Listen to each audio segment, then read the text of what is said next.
আজকে আমি আপনাদের সাথে শেয়ার করব খুবই মজাদার একটা পিঠার রেসিপি। আসসালামু আলাইকুম, কেমন আছেন আপনারা সবাই? আশা করছি সবাই ভালো আছেন। আলহামদুলিল্লাহ আমিও ভালো আছি। অনেক দিন পর একটা বড় ভিডিও নিয়ে চলে আসলাম। তো এই পিঠাটা, কাঁঠালের পিঠাটা বানানোর জন্য আমি এখানে চাল এবং কাঁঠাল দুটাই কিন্তু মিক্স করে ভিজিয়ে রাখছিলাম। তারপরে পাটায় ভালো করে মিহিন করে বেটে নিছি। তারপরে এখানে আমি কোরানো নারকেল দিয়ে দিলাম। আর এই কোরানো নারকেল দিলে এই পিঠাটা খেতে অনেক বেশি মজা লাগে। তারপর এখানে আমি আমার স্বাদ মতো একটু লবণ দিয়ে দিলাম। আর এখানে দিয়ে দিচ্ছি চিনি। আর চিনি আপনাদের স্বাদ মতো অবশ্যই দিতে হবে। আর এই পিঠাটা খেতে যে মজা লাগে আর বানানোর সাথে সাথে পুরো বাড়ি একদম ঘ্রাণে ভরে যায়। আর এখানে আমার সবচেয়ে মূল উপাদান হচ্ছে এই যে আমার হচ্ছে গুঁড়া দুধটা দিতেই হবে। আর গুঁড়া দুধ দিলে কিন্তু এটার ফ্লেভারটা টেস্ট অনেক বেশি ভালো আসে। তারপরে এখানে আমি দিয়ে দিব একটুনি বেকিং পাউডার দিয়েছি, কিন্তু এটা স্কিপ হয়ে গেছে। তো এই তো আমি ভালো করে এগুলো সব উপকরণ দিয়ে আমি এই চাল এবং কাঁঠালটাকে খুব সুন্দরভাবে মিক্স করে মাখিয়ে নিব। আর কাঁঠালের যেহেতু একটু আঁশ আছে, ওটা কোনো ব্যাপার না, এটা খেতে কিন্তু অনেক মজা লাগে। আপনারা একবার হলেও ট্রাই করে দেখতে পারেন। তারপরে আস্তে আস্তে আমি এই যে এভাবে মাখিয়ে নিলাম, একদম সুন্দর একটা পাতলা হয়েছে। তো আমি এখন এটাকে কলার পাতা দিয়ে একটা ফ্রাই প্যানে আমি ভালো করে ভেজে নিব।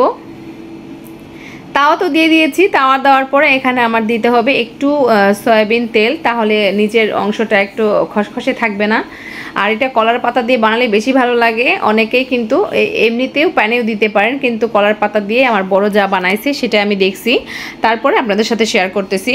এভাবে আমি কলার পাতাটা নিয়ে খুব সুন্দরভাবে একটা রুমাল দিয়ে সুন্দর করে মুছে পরিষ্কার করে নিয়েছি, কারণ কলার পাতাতে অনেক ময়লা থাকতে পারে। তো দুই পাশে দুইটা দিয়ে আমি এখানে সেই ব্যাটারটা দিয়ে দিব। চুলার আঁচটা কিন্তু খুবই লো রাখতে হবে এই পিঠাটা বানানোর সময়। দেখতে পাচ্ছেন এটা আমি দিয়ে দিচ্ছি। দেওয়ার পরে ভালোভাবে পুরোটা যেন ছড়িয়ে যায়। এটা একদম কেকের মতো লাগে খেতে, অনেক ভালো লাগে। আর বেকিং পাউডারটা কিন্তু দিতেই হবে, দিলে এটার ভিতরে একটুও কাঁচা থাকবে না, খুব সুন্দরভাবে সেদ্ধ এবং রান্না হয়ে যাবে। তো এই যে আমি দিয়ে দিছি, দিয়ে দেওয়ার পরে এটাকে হালকা ছড়িয়ে দিচ্ছি। ছড়িয়ে দেওয়ার পরে আমি এই কলার পাতাগুলো সাইড থেকে উঠিয়ে দিয়ে আমি একটা ঢাকনা দিয়ে সুন্দর করে ঢেকে দিব। আর কাঁঠালের সিজনে কিন্তু অনেক সময় কাঁঠাল অনেক বেশি হয়ে থাকে। আর আমাদের গাছে অনেক বেশি কাঁঠাল ধরছিল, তো সেই কাঁঠাল দিয়ে আমি পিঠাটা বানিয়ে নিলাম।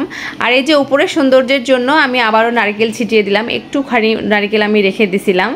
আর বিশ্বাস করবেন না, এই পিঠাটা খেতে কি যে মজা, কি যে একটা ঘ্রাণ আসে, অসাধারণ। আমার কাছে তো অনেক বেশি ভালো লাগে, জানি না কার কাছে কীরকম লাগবে। ইনশাআল্লাহ আপনাদের কাছেও ভালো লাগবে, একবার হলেও ট্রাই করে দেখতে পারেন। তো আমি কিন্তু এই পিঠাটা ঠিক 40 মিনিটের মতো আমি এভাবে ঢেকে রেখে দিচ্ছি। একটা কটন বার ব্যবহার করব এই ছিদ্রের মধ্যে। তো 40 মিনিট পরে এই তো ফিরে আসলাম। পিঠাটা একদম খুব সুন্দরভাবে রান্না হয়ে গেছে। তো এটা আমি ভালো ঠান্ডা হয়ে গেছে, নামিয়ে নিব। ঠান্ডা করার পর এটা আমি ছুরির সাহায্যে কেটে নিব পিস পিস করে। এভাবে তো আর খাওয়া যাবে না, পিস পিস করে কেটে নিলে খুব ভালো লাগবে। এই তো আমি পিস পিস করে ছোট ছোট টুকরা করে কেটে নিছি। কত সুন্দর লাগে দেখতে দেখেন, আর খেতে অসাধারণ মজা। একবার হলেও বানিয়ে দেখবেন। আজকের পিঠার রেসিপিটা কেমন লাগলো অবশ্যই কমেন্টে জানাবেন। আজ এই পর্যন্ত, সবাই ভালো থাকবেন, সুস্থ থাকবেন। আসসালামু আলাইকুম।